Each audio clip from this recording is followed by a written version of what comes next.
সমালোচনা ও বিতর্কে ঠাসা দল থেকে পারফরমেন্স দিয়ে বিপিএল টেবিলের শীর্ষে উঠে টাক লাগিয়ে দিয়েছে চট্টগ্রাম রয়্যালস।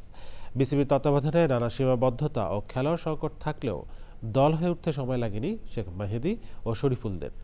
রূপকথার মতো চড়াই উতরাই প্রেরণের গল্প শুনিয়েছেন টিম ম্যানেজমেন্ট ও ক্রিকেটাররা। সিলেট থেকে বিল্লাল হোসেনের ভিডিওচিত্রে আদিল আহমেদ শানের রিপোর্ট। সত্য ছেড়ে দেয় বিতর্ক, নানা সীমাবদ্ধতায় বিসিবি দায়িত্ব নেওয়ার পর জয় দিয়ে বিপিএল আসর শুরু করে Chattogram royals. Team director Habibul Bashar Sumon, team manager Nafees Iqbal, coaching staff Mizanur Rahman Baul ও তুষার ইমরানে ভর করে 4 জয়ে টেবিলের সর্বোচ্চ 8 পয়েন্ট বন্দরনগরীর দলটির। নিজ শহর চট্টগ্রামে বিপিএল না হলেও প্রত্যাবর্তনের গল্পটা শুনিয়েছেন নাফিস ইকবাল। যে টিম ছিল ওই টিমের আমি বলবো যে টেকনিক্যাল দিক থেকে যদি বলি যে টিমের কোনো ব্যালেন্সটা ওইভাবে ছিল না।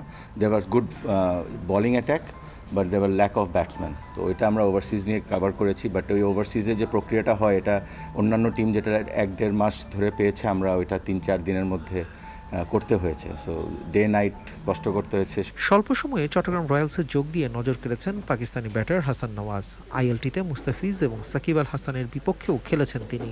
डेफिनेटली जब आप टॉप पे होते हैं तो आप इंजॉय कर रहे होते हैं गेम को, और जिस तरह आईएलटी में हम चैंपियन बने हैं और जिस माइंडसेट से मैं आया हूँ यहाँ पे, और कोशिश यही है कि इस टीम जैसे हम टॉप ऑफ द टेबल भी हैं और जिस तरह हम क्रिकेट खेल रहे हैं चैंपियंस की तरह, और कोशिश करेंगे कि इधर भी यहाँ पे भी चैंपियन बने इंशाल्लाह। मुस्तफिज़ुर रहमान क्योंकि वो बहुत क्वालिटी के बॉलर हैं और उन्होंने जिस तरह अपना नाम बनाया पूरी दुनिया में और जिस तरह वो परफॉर्मेंस करते हैं तो वो एक मुझे पसंद है।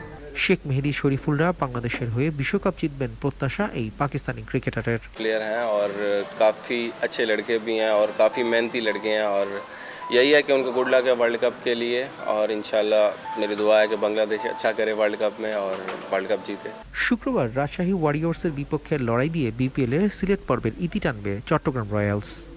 Adil Ahmed Shan, Channel I, Sylhet.